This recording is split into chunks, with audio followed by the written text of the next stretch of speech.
Estoy en 2 de Timoteo, capítulo 3, verso 1. También debes saber esto, que en los postreros días vendrán tiempos peligrosos, porque habrá hombres amadores de sí mismos, avaros, vanagloriosos, soberbios, blasfemos, desobedientes a los padres, ingratos, impíos, sin afecto natural, implacables, calumniadores, intemperantes, crueles, aborrecedores de lo malo, traidores, impetuosos, infatuados, amadores de los deleites más que de Dios, que tendrán apariencia de piedad, pero negarán la eficacia de ella. A estos evita. Porque de estos son los que se meten en las casas y llevan cautivas a las mujercillas cargadas de pecados, arrastradas por diversas concupiscencias.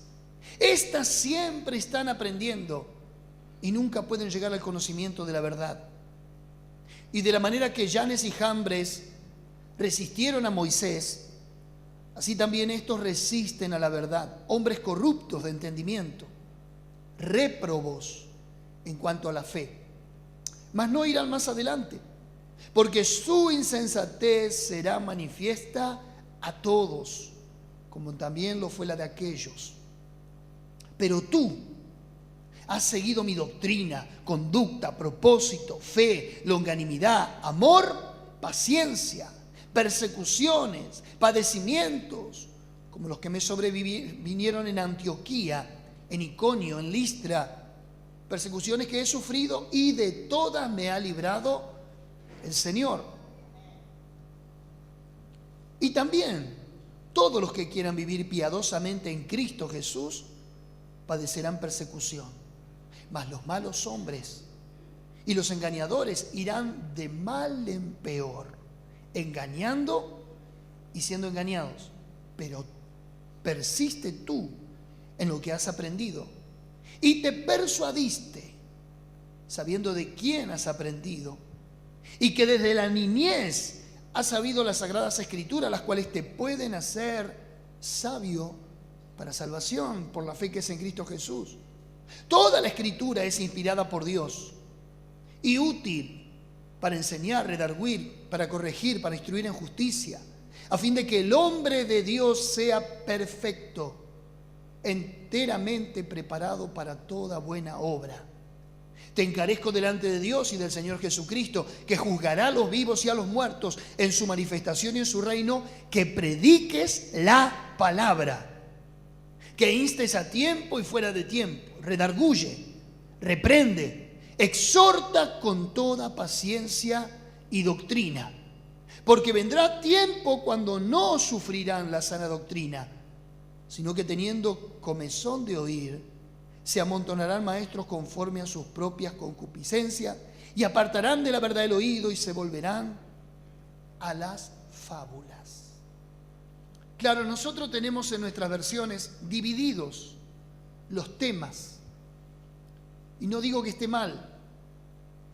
Por allá por el año 1300, un fraile católico tuvo la capacidad de dividir la Biblia por párrafos, esto es, capítulos, versículos, para una mejor comprensión. No está mal, nos ayuda a ubicarnos en determinados textos, episodios, lugares de la Biblia, pero uno tiene que saber cuando va a leer la Biblia de que el autor viene con un hilo de pensamiento. Por eso es que la escritura no se puede alterar y por eso es que no hay que sacar un texto de su contexto, porque puede llegar a ser un pretexto. Siempre que uno analiza un pasaje de la Biblia, tiene que tener en cuenta qué viene diciendo el autor, bajo qué argumento de pensamiento él nos está diciendo una verdad. Ahora, dice que en los postreros tiempos vendrán tiempos peligrosos. Los tiempos de Pablo se le puede decir que unos años después de escribir esta carta a Timoteo, el cual era pastor de Éfeso, ya estaba la manifestación de los tiempos postreros. Con la venida de el reino de Jesucristo en el Apocalipsis, con la revelación de Juan, con las persecuciones que vivieron en su momento, con el imperio anticristo manifestado a través de Roma y de los emperadores que ejercieron toda una suerte de persecución sistemática contra los cristianos. Ahora Pablo le está diciendo a Timoteo: mirá, Timoteo, pastor de iglesia, de una comunidad de fe, toda esta gente, todas estas voluntades de personas que vive la sociedad, que vive el mundo, que vive el sistema, van a venir a la iglesia.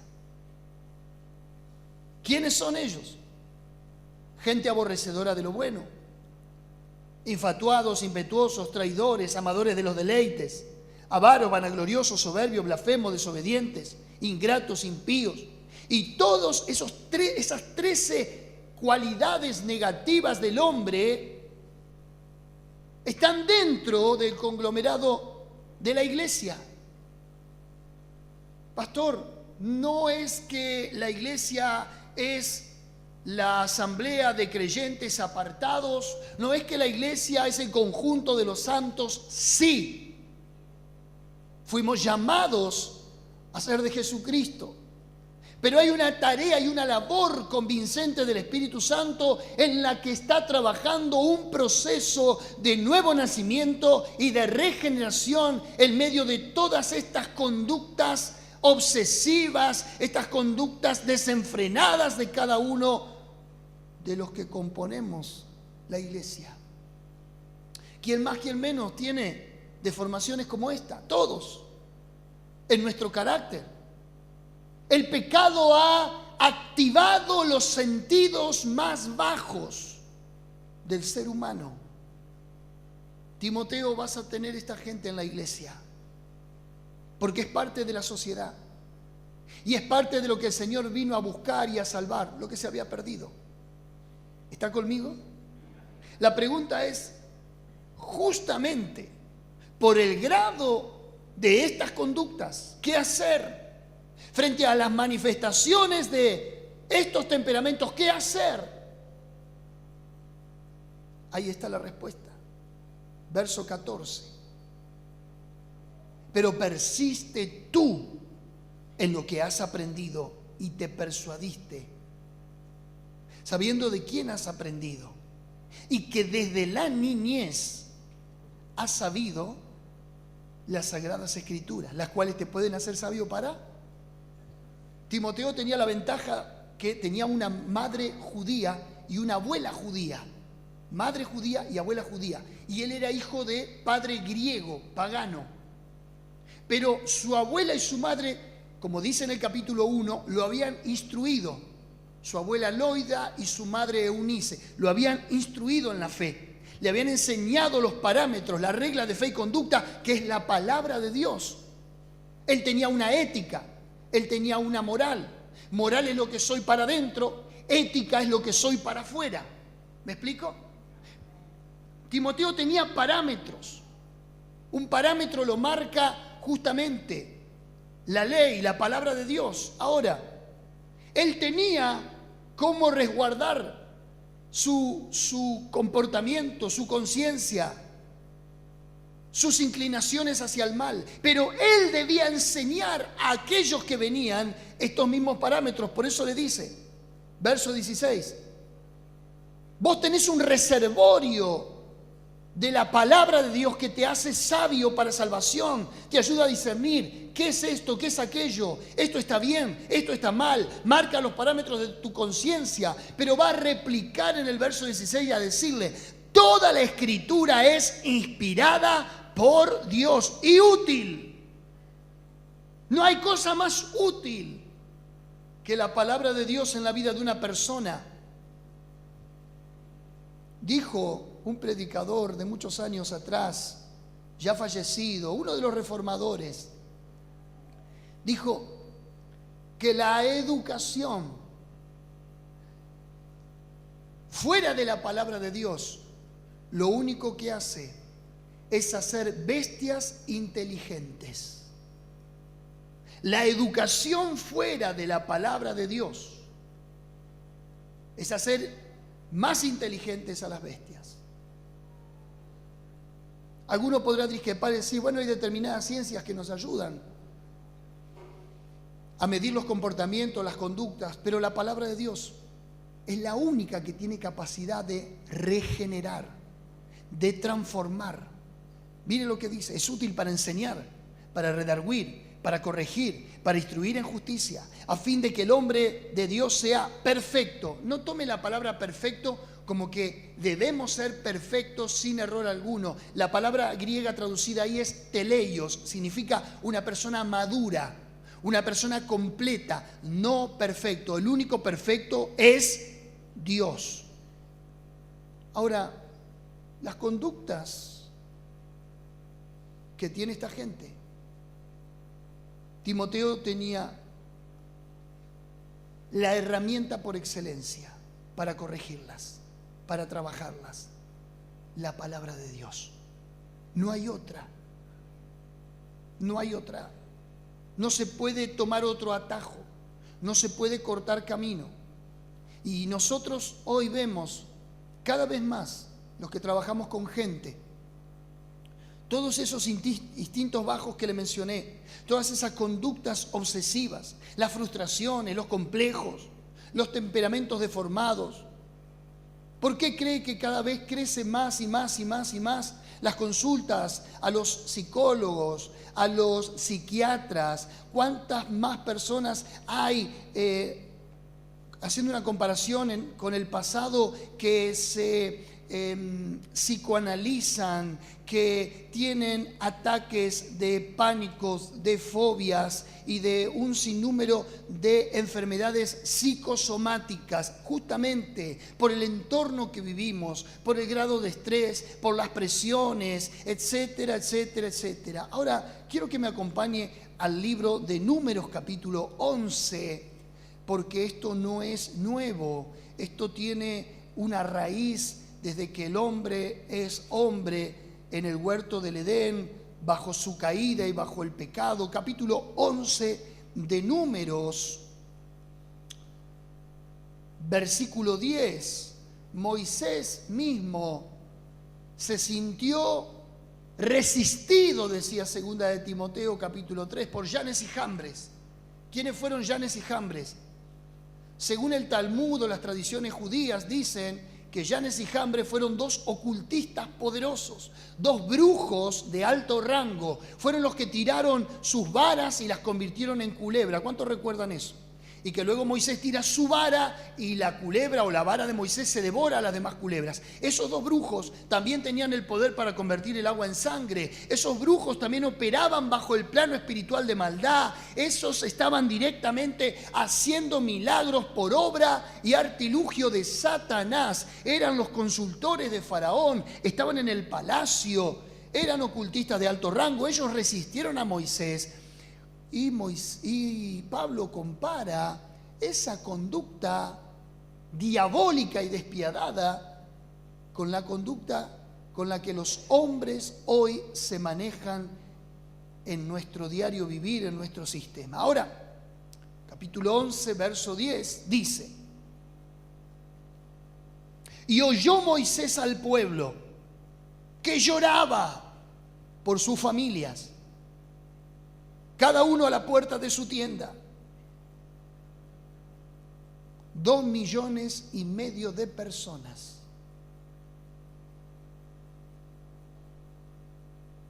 Lloraba a la puerta de Moisés. Y la ira de Jehová se encendió en gran manera. También le pareció mal a Moisés. Y dijo Moisés a Jehová: ¿por qué has hecho mal a tu siervo? ¿Y por qué no he hallado gracia en tus ojos, que has puesto la carga de este pueblo sobre mí? ¿Se lo puedo traducir? ¿Seguro? Bueno, yo soy Moisés. Y entre otras cosas le está diciendo Moisés a Dios: ¿qué mal hice para merecer esto? ¿Cuál fue mi pecado para tener que soportar esto? Yo le dije. Eso es lo que está diciendo Moisés. ¿Por qué me castigaste con esta gente?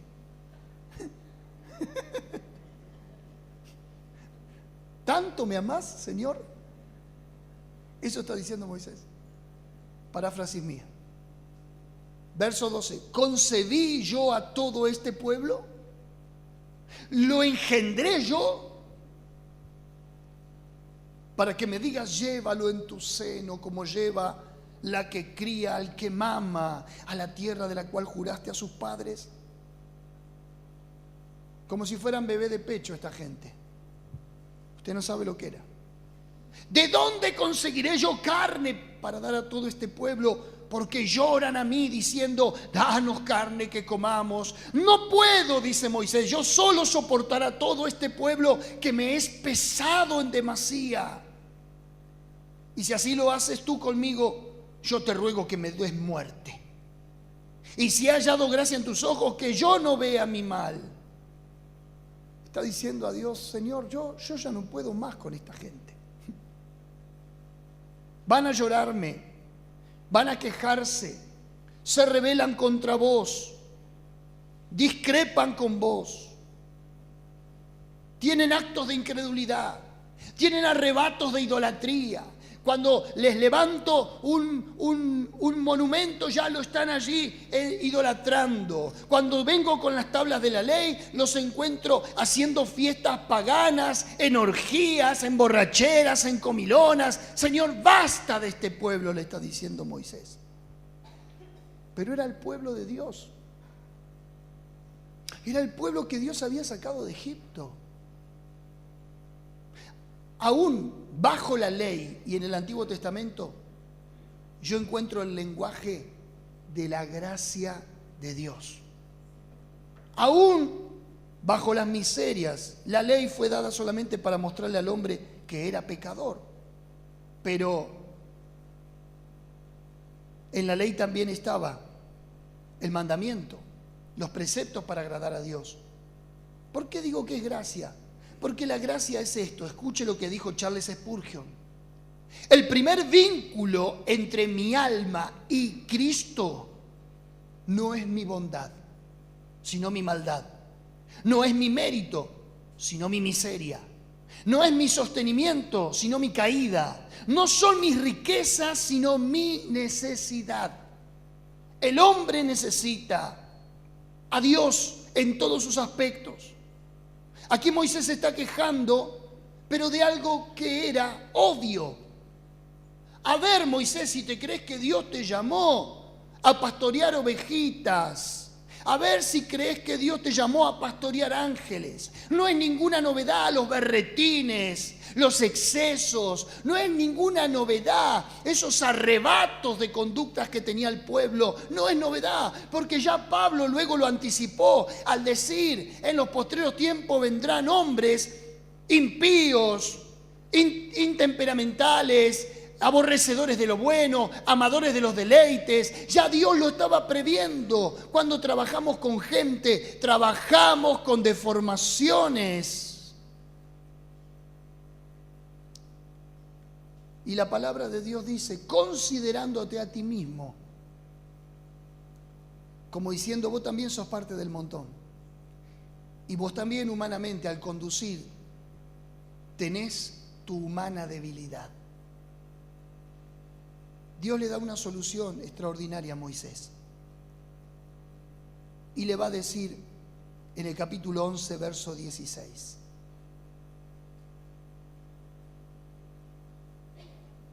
Añado, Dios le daba la razón a Moisés. Sí, Moisés, yo entiendo que esta gente te desborda. Yo entiendo que esta gente te saca. Yo entiendo que vos caminás por una senda y ellos caminan por otra. Porque Moisés era un hombre de Dios. Dice el texto bíblico que no había un hombre más manso en la tierra que Moisés. Sin embargo, a un hombre manso y a un hombre espiritual, Dios lo hace caminar con gente que no es espiritual. Lo mismo te pasa en tu hogar, en tu casa. No todos los que están en tu entorno, en tu casa, temen a Dios, buscan a Dios, hacen las cosas bien. Y vos decís, ¿hasta cuándo los tengo que soportar? ¿Hasta cuándo los tengo que cargar? ¿Hasta cuándo me vas a castigar en este entorno de familia, o en este entorno de trabajo, o en este entorno social? Es parte del cristiano, es parte del creyente. El libro de Pedro, en su segunda carta, dice que el justo Lot afligía su alma cada día, oyendo y viendo los hechos pecaminosos de Sodoma y Gomorra. Es parte de lo que nosotros tenemos que soportar, aguantar, aferrarnos a Dios. Pero Dios le dice en el verso 16, entonces Jehová dijo a Moisés, reúneme 70 varones de los ancianos de Israel, que tú sabes que son ancianos del pueblo, y sus principales, y tráelos a la puerta del tabernáculo de reunión, y esperen allí contigo. Y yo descenderé y hablaré allí contigo, y tomaré de tu espíritu que está en ti, y lo pondré en ellos, y llevarán contigo la carga del pueblo, y no la llevarás tú solo. En otras palabras le dice, el pueblo es grande, 2,5 millones de personas. Tienen cargas, tienen crisis, tienen conflictos. No podés solo, es cierto. Te superan, te desbordan, te colapsan, te estresan.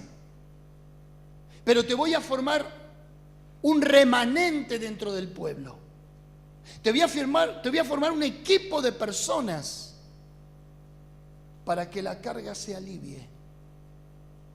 Y para que todo ese aluvión de iniquidades con la que cargan te sea más llevadero.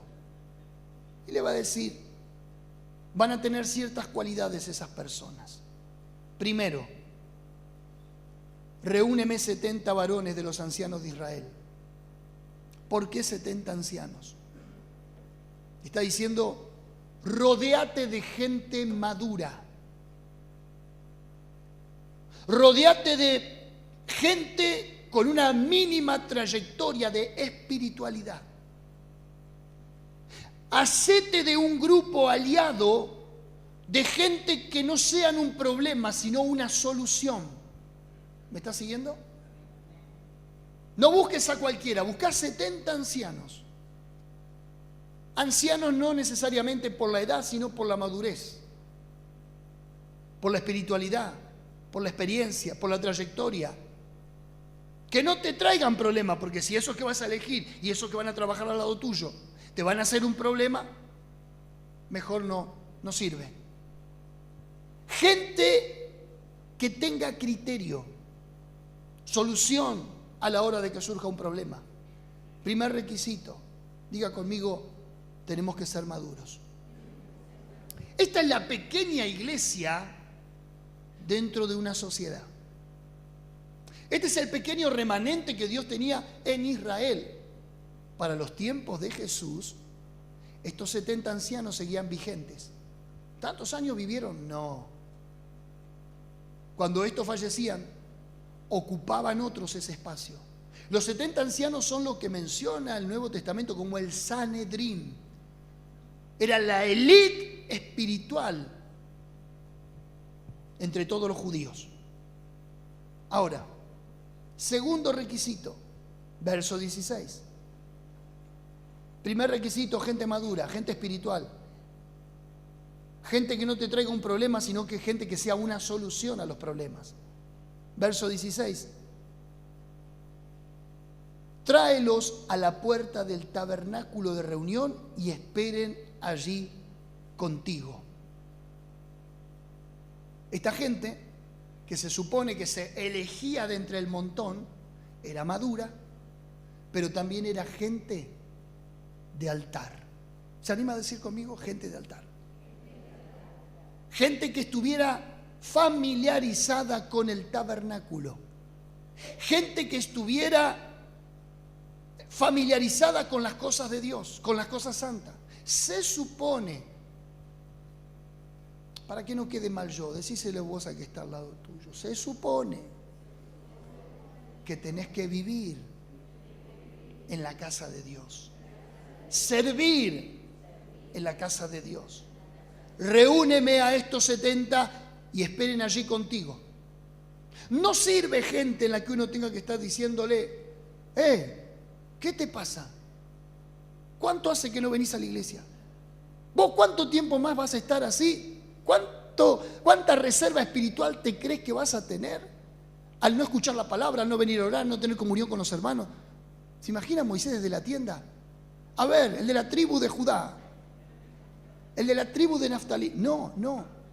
Se supone que la gente con la que se rodeaba Moisés, para aliviarle la carga, para sobrellevar las conductas obsesivas de todo el pueblo, tenía que ser gente del tabernáculo.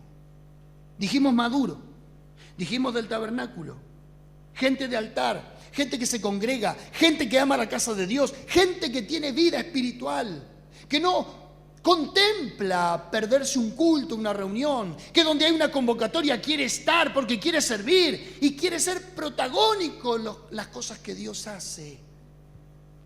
Tercero, verso 17. Y yo descenderé y hablaré allí contigo y tomaré del espíritu que está en ti y pondré en ellos. Interesante. Ayer estábamos meditando en esta palabra con mi esposa y decíamos, qué interesante lo que Dios le dice a Moisés. No le voy a dar a esa gente de mi espíritu, Espíritu Santo. Dios le dice, le voy a dar a esa gente del espíritu que está dentro tuyo. Note su Biblia que dice espíritu con minúscula. ¿Dice así? Eso significa que del carácter, de la personalidad, de la esencia de Moisés, iba a ser una clonación. Claro, a veces podemos chocar con esto porque decimos, ¿por qué yo tengo que ser como el otro? Si Dios a cada uno nos hizo individuos con características particulares, desde la fisonomía, la idiosincrasia, la personalidad, los gustos, etcétera, etcétera. Cada uno de nosotros somos personas diferentes las unas de las otras en sí. No se anula de esta manera la capacidad pensante y la facultad de decidir de cada uno. No se altera el hecho de que somos lo que somos, pieza original de Dios. No se altera al tener que ser ahora todos como Moisés. Eso sería una lectura negativa. Porque Dios no anula la personalidad de la gente aquí. No, porque cada uno era como era, con sus gustos, con sus decisiones y demás. Pero Moisés, ¿qué es lo que necesita que ellos puedan entender? Que ellos puedan tener la visión de donde Dios los quería llevar como pueblo. Que ellos pudieran entender el plan de Dios así como lo entendía Moisés. Aquí no se está hablando del desplazamiento de una personalidad para adoptar otra, no. Porque es lo mismo que le dijo Pablo a los corintios. Sed imitadores de mí, así como yo de Cristo. ¿Por eso eran entonces anulados los corintios? No, bajo ningún aspecto. La Biblia dice, examinadlo todo de una persona y retened lo bueno. Pero también Pablo le va a decir después a Timoteo, lo que oísteis de mí ante muchos testigos, esto encarga a hombres fieles que sean idóneos para enseñar también a otros. Vale decir que lo que reproducía Pablo en la formación de Timoteo, su discípulo, ahora Timoteo tenía que reproducir eso en otros. ¿Y qué es lo que se reproduce en el Evangelio? A Cristo. ¿Qué es lo que estás llamado vos a reproducir? A Cristo. No tu persona, no tus vicios, no tus deformaciones, no tus temores, no tus complejos, a la persona de Jesucristo de Nazaret, nuestro modelo a seguir. Efesios capítulo 4, verso 18, hasta que todos lleguemos a la unidad de la fe, a la medida de la estatura del varón perfecto, el cual es Cristo Jesús. Vuelvo para atrás. Moisés, yo te voy a solucionar el tema. Voy a sacar de tu espíritu, de tu capacidad, de tu esencia, de tu proyecto, de tu plan, del plan de Dios dentro de tu vida, y lo voy a poner en 70, lo voy a clonar. ¿Me sigue? Van a tener el mismo espíritu. Oiga, una iglesia que camina bajo una dirección, bajo una vía, bajo un delineamiento, no lo traduzca verticalismo, bajo un delineamiento. Es una iglesia que avanza, que crece, que conquista, que manifiesta al mundo el mensaje de Cristo, que es edificada sobre la persona de Cristo, Él como base y fundamento. Escuche el mensaje del miércoles pasado, edificados en Cristo. Es de la única manera que el cristiano crece, el cristiano madura, el cristiano es influyente, el cristiano es agente de cambio, el cristiano es generador de fe, portador de salvación. No hay otra manera. Cuando uno quiere conducir un grupo, cuando uno quiere llevar un objetivo, un logro, una meta adelante, necesita gente que camine bajo una misma directiva. ¿Quién puede hacer esto? Dios. Hay líderes carismáticos, iluminados, que pueden lograr mediante la manipulación que las voluntades se alineen y conseguir un propósito determinado. Puedo mencionarle personajes de la historia que pasaron a la historia por su influencia. Hitler fue uno de ellos. Decían que no había un orador en la Alemania del primer mundo de ese tiempo, alguien que pudiera convocar las masas y manipularlas de tal manera para llevarlo al desastre que lo llevó. ¿Me está siguiendo? Una periodista extranjera, cuando le hizo una nota a Fidel Castro, en una nación que empezó socialista y terminó comunista, con un bloque de más de 40 años, un bloqueo económico, lo que le sorprendió a la periodista fue: este hombre, cuando dice algo, lo más peligroso es que él lo cree. Y cuando una persona cree a su propia verdad y tiene la capacidad de transmitirla, puede influir en las masas, más allá del propósito, del objetivo. Ahora, aquí no se trata la elocuencia de un orador, aquí no se trata la verborragia ni la manipulación. Aquí es Dios transformando los corazones de las personas y poniendo en ellos su espíritu. Dice, verso 17: y tomaré del espíritu que está en ti y lo pondré en ellos. Claro, esto es un modelo de lo que luego Jesús hizo con los discípulos.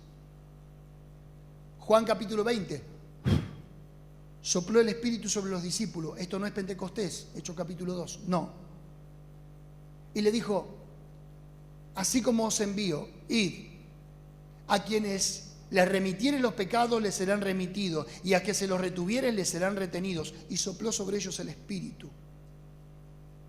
Caminaban con la esencia de Cristo.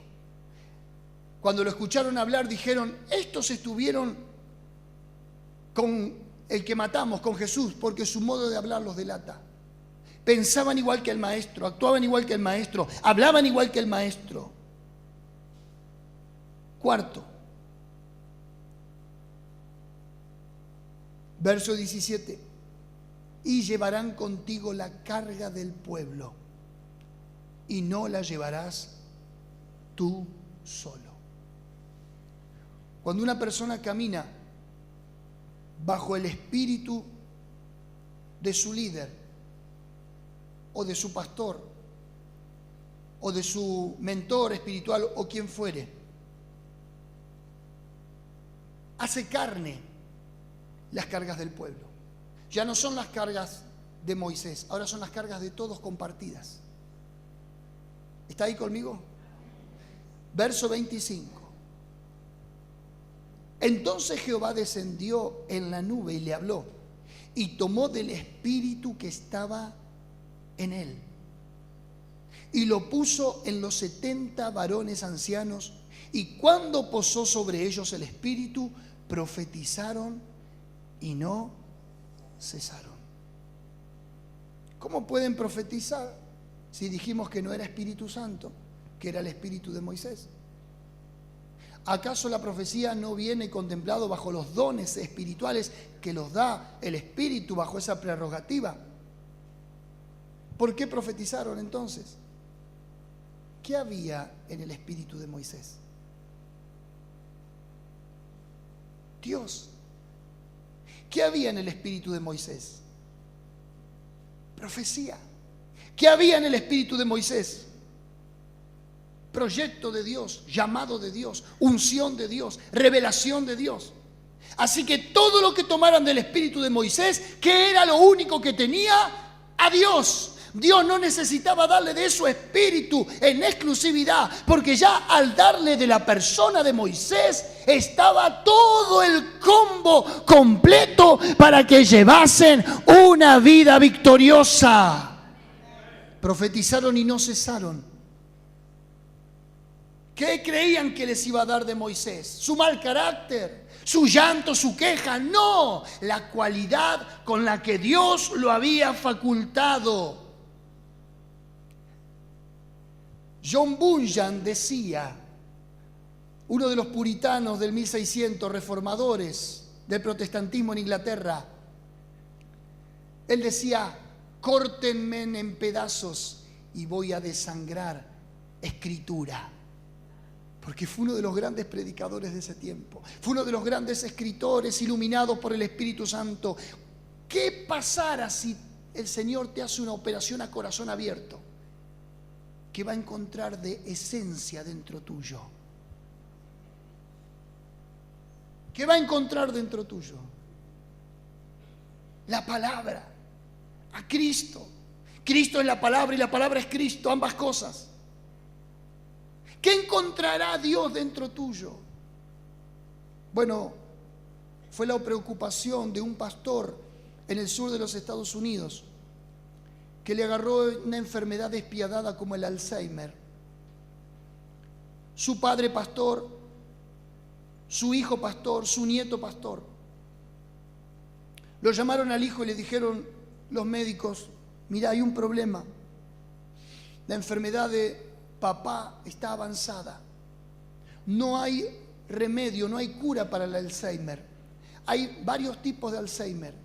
Hay uno que la persona puede llegar a estar tranquila, llamarse al silencio, bajo la introspección, no hablar más que lo necesario, tener problemas, sí, de convulsiones y demás.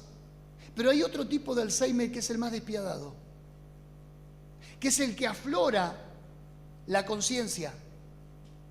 Según Freud, había 3 tipos de instancias en la conciencia del ser humano o en la mente: el consciente, el subconsciente y el inconsciente.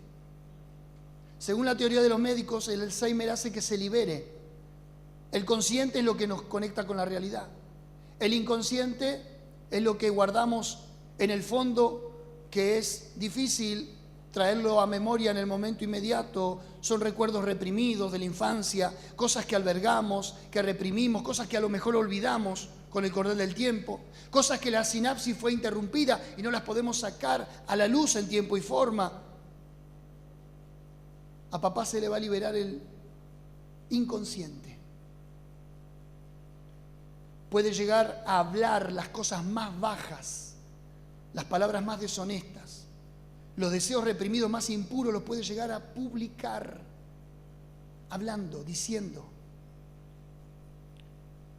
Decidieron tenerlo en una pieza, enajenado, guardado, porque él comenzaba a hablar cosas y cosas y cosas y cosas y cosas de su niñez, de su infancia, de su adolescencia, de sus padres, de los deseos que muchas veces tuvo y no llegaron a concretarse. Un día abrió el balcón, las ventanas en un primer piso y comenzó a gritar a la calle. La familia desesperada quiso atajarlo, quiso nuevamente guardarlo bajo llave, pero para sorpresa de todos, lo único que decía era citar versículos bíblicos y pasajes bíblicos y predicaciones y reconciliación con Dios y palabras de Dios y palabras de aliento y palabras de fe y promesas bíblicas y la vida eterna y el futuro con Cristo, que era lo que había dentro de esa persona. Frente a cualquier barbaridad que podría haber dicho, Dios no avergonzó a su siervo, porque lo único que había ocupado su mente toda su vida era en agradar a Dios. La pregunta sería, ¿qué espíritu querés en tu vida? Porque está el espíritu bajo las conductas despiadadas que te mencioné, o está el espíritu con el que vos podés alinearte a los propósitos de Dios. Cierro con esto. Verso 26, y había quedado en el campamento 2 varones, o sea que se presentaron 68 nada más en la puerta del tabernáculo. ¿Y cuánto tenían que venir? 70. El uno Eldad y el otro Medad, sobre los cuales también reposó el Espíritu. Estaban entre los inscriptos, pero ¿vieron que siempre hay gente que llega tarde? Perdí el tren, perdí el colectivo. Estaban entre los inscritos, pero no habían venido al tabernáculo y profetizaron en el campamento. Y corrió un joven y dio aviso y dijo, Eldad y Meldad profetizan en el campamento. Entonces respondió Josué, hijo de Nun, ayudante de Moisés, uno de sus jóvenes, dijo, Señor mío, Moisés, impídelos. Y Moisés le respondió, ¿tienes tú celos por mí? Ojalá todo el pueblo de Jehová fuere profeta y que Jehová pusiera su espíritu sobre ellos. Aún los que no estaban en la repartija, Dios los visitó en algún lugar del campamento y les dio el espíritu de Moisés. Clonó a Moisés en 70. ¿Por qué? Porque no hay otra manera. Volviendo a mi texto de pila, no hay otra manera de enfrentar hoy la iglesia, las conductas de la sociedad, si no es con la palabra, como le dijo Dios a Timoteo. Toda la palabra es útil. La escritura es inspirada por Dios, es la que cambia, es la que regenera las conductas. No hay otra manera si no es con la palabra y con el Espíritu. El Espíritu que evoca la iglesia. El Espíritu que es la manifestación del Evangelio en el cuerpo de Cristo. En conexión con la palabra es la única manera de apalear o de llevar o de afrontar el aluvión de naturalezas que nos espera. Y todavía no hemos visto nada de lo que veremos en los próximos años. Si usted se escandalizó con la ley del matrimonio igualitario, si usted se escandaliza con la despenalización o penalización del aborto y con un montón de otras cuestiones que seguramente saldrán como leyes de Estado, La reserva moral no está en el parlamento. La reserva moral está en la iglesia. Y la reserva moral está en la iglesia por el Espíritu y por la palabra. ¿Cómo haremos frente entonces a las conductas? ¿Cómo haremos frente a toda esa gente que viene desquiciada, que viene a hacer catarsis a la iglesia, pero que en definitiva Dios las trae porque los quiere transformar, porque los quiere reformar, porque los quiere librar de esa esclavitud? Si no somos maduros, si no tenemos familiaridad con el tabernáculo, si no tenemos un espíritu conectado al propósito de Dios, y si no llevamos la carga del pueblo, difícilmente seamos un agente de cambio como iglesia para la sociedad. Alguno me dirá ahora, bueno, pastor, ¿y qué hago con mi carga?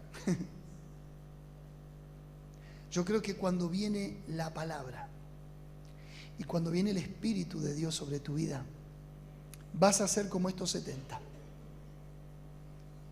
Vas a profetizar, vas a declarar las maravillas de Dios, vas a estar en el propósito alineado, que todo lo que ahora pueda acontecerte en la vida cotidiana, en el día a día, las crisis que a todos nos asaltan, no van a significar nada frente a estar en la plenitud del propósito de Dios.